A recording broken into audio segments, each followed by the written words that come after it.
Hello, welcome back to my workshop. I've started lots of projects since the last update, not finished so many yet.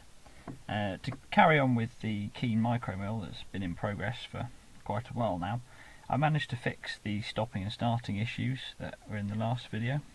The combination of getting a better computer to send the code over and also new stepper drivers seems to have done the trick. The parts that are set up to be machined here is part of the fine adjust mechanism for a Robin Renzetti style indicator stand, which I have actually finished.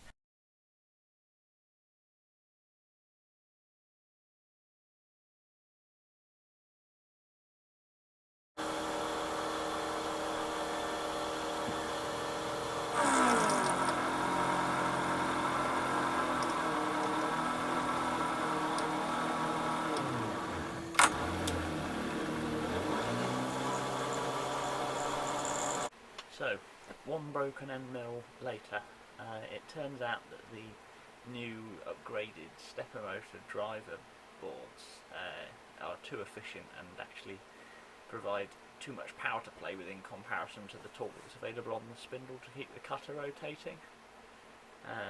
So the feeds were going up to full speed, the spindle slowed down, stopped and snapped as you saw, leaving me with a broken end mill.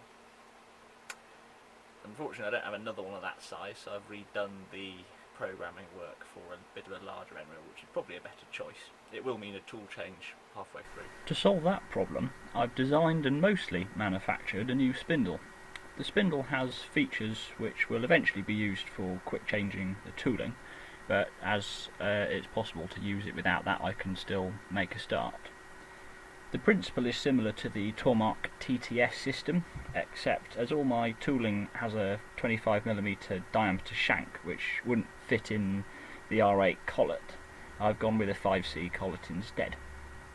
The drive is provided by a brushless servo motor that is sold on eBay, intended for retrofitting sewing machines, so I won't be doing any rigid tapping or anything too serious with it, but it should be more than powerful enough and have a lot more torque than the previous 12V DC motor. You'll probably be wondering where I managed to make the larger components on my projects. For that answer to that, you'll have to re-watch my original Keen micro mill video. Usually I use an XYZ mini mill and a compact turning centre. This clip is of the mini mill roughing out an aluminium component. As an example of CNC turning, all the round parts on my new spindle were turned on that lathe, along with the chest sets shown in the next picture.